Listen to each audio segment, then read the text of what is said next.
یہ دلیل وہابی بھی نہیں توڑ سکتے، دیوبندی بھی نہیں توڑ سکتے۔ دیکھیں اپنا عقیدہ ہے، ہم تو ڈنکی کی چوٹ پہ بیان کریں گے۔ بھائی عیسیٰ علیہ السلام مردے کو اٹھنے کا حکم دیتے تھے کہ نہیں دیتے تھے؟ دیتے تھے نا، اٹھو، کون کہتے تھے کھڑا ہو جا، اور میت کھڑا ہو جاتا تھا۔ اگر مردہ، اگر وہ میت جناب عیسیٰ کا حکم اور آواز سنتا نہیں تھا تو اٹھتا کیسے تھا؟ آپ تو ایک کہہ رہے ہیں کہ سنتا نہیں ہے،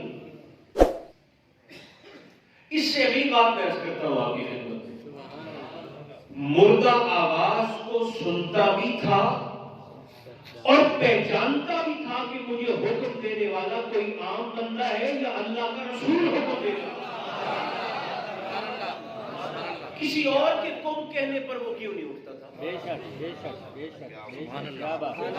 بھائی کوئی اور بندہ آ کے کم کہہ دے مردے کو تو مردہ اٹھ کے کھڑا ہو جائے، ایسا تو کبھی نہیں ہوا۔ وہ سنتا بھی تھا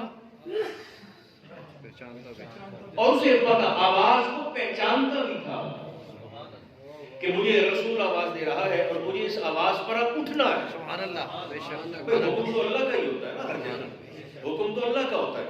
تو میت آواز کو سنتی بھی تھی اور آواز کو پہچانتی بھی تھی۔ کیا ظلم ہے اپنے عقیدے کے ساتھ؟ رسول امتی کو پکارے اور آواز دے تو امتی سن کے کھڑا ہو جائے، امتی اپنے رسول کو پکارے تو رسول مٹی کے ساتھ مٹی کا مل جائے۔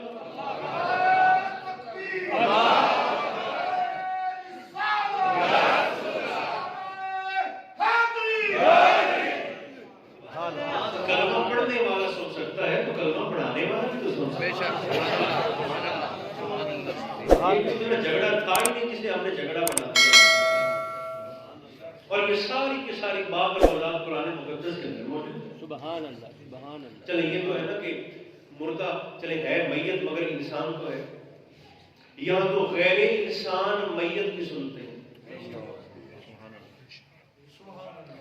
اچھا یہ بھی قرآن شریف میں حضرت ابراہیم علیہ السلام نے عرض نہیں کیا تھا مولا تو مردوں کو زندہ کیسے کرتا ہے؟ اللہ نے فرمایا کیا آپ ایمان نہیں رکھتے؟ نہیں مولا ایمان تو رکھتا ہوں، مگر میں چاہتا ہوں کہ مجھے دیکھ کر میں ایمان حاصل کروں۔ دیکھ کر، ابھی تو سن کر ایمان ہے نا کہ تم مردے زندہ کرتا ہے، مجھے دکھا کیسے مردے زندہ کرتا ہے۔ تو اللہ نے کیا حکم دیا؟ فَخُذْ أَرْبَعَةً مِنَ الطَّيْرِ، آپ 4 پرندے لے لیجیے، 4 پرندے، فَصُرْهُنَّ إِلَيْكَ، انہیں اپنے ساتھ مانوس کیجیے، 4 دن اپنے گھر اپنے ساتھ رکھیے۔ 4 پرندے مختلف طرح، سرکار خلیل نے 4 پرندے لیے اپنے گھر میں رکھا۔ جب انہیں آپ سے محبت ہو گئی، آپ کو ڈاکٹر صاحب ان سے محبت ہو گئی پرندوں سے، تو پھر حکم ہوا کہ آپ ان کو ذبح کریں، ان کے جسم کے کیما کریں، بوٹی بوٹی کریں ان کو، اور پھر ان کے کیمے اور گوشت کو آپس میں ملا دیں۔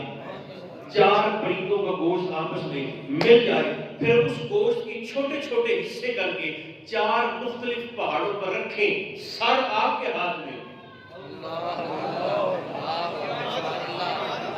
پرندوں کے سر آپ کے ہاتھ میں، اور ان 4 پرندوں کا کیما کر کے مکس اپ کر کے ملا کر مختلف پہاڑیوں کی چوٹی پر رکھیں اور ایک خاص فاصلے پہ کھڑے ہو گے، پھر آپ اس کیمے کو آواز دیں۔ بولا کیا ہوگا؟ فرمایا آواز دے کر دیکھیں، دوڑتے ہوئے آپ کے پاس آئیں۔ آپ نے غور نہیں نہ فرمایا؟ پہاڑ کی چوٹی پہ کیا پڑا ہے؟ جو چوپ ہے وہ بھی بول رہے زبانیں کھول۔ پہاڑوں کی چوٹیوں پر کیا رکھا تھا؟ مکس کر کے، ملا کر 4 پرندوں کا، اور سر کس کے ہاتھ میں تھے؟ اور آپ نے آواز کس کو دی تھی؟ سروں کو یا کیمے کو؟ گوشت کو آواز دی تھی۔ وہاں پڑے ہیں دھڑ، ہاتھ میں ہے سر، کان ہوتے ہیں سر میں۔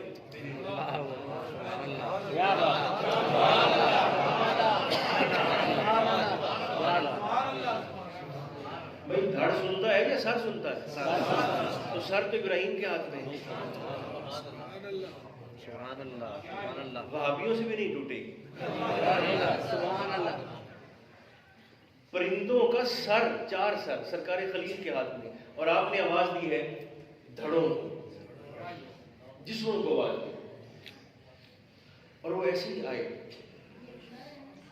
گوشت جو ایسے آپ نے ملا کے رکھا تھا، آپ کے نبی کی پکار تھا، نبی کے صدا دینے پر، نبی کے بلانے پر مردہ پرندوں کا مکس شدہ گوشت، اس نے رسول کی، نبی کی آواز کو سنا بھی، وہ گوشت کے ٹکڑے اور پارچے اور حصے وہاں سے اڑے اٹھے، اور ہر حصے نے اپنے دوسرے حصے کو پہچانا۔ خلیل کی ہتھیلی سے سامنے وہ گوشت وہاں سے دھڑ اڑتا ہوا آیا، اور اس نے اپنے اپنے سر کو پہچان کر اپنے اپنے سر کے ساتھ اس کا ملاپ ہو گیا۔ اپنے اپنے سر کو پہچان کر وہ اس سر سے ملا۔ اب کی سمجھ نہیں آیا؟ مردہ پرندہ سن سکتا ہے، انسان تو انسان رہ گیا نا، مردہ پرندہ سن سکتا ہے، زندہ رسول نہیں سن سکتا۔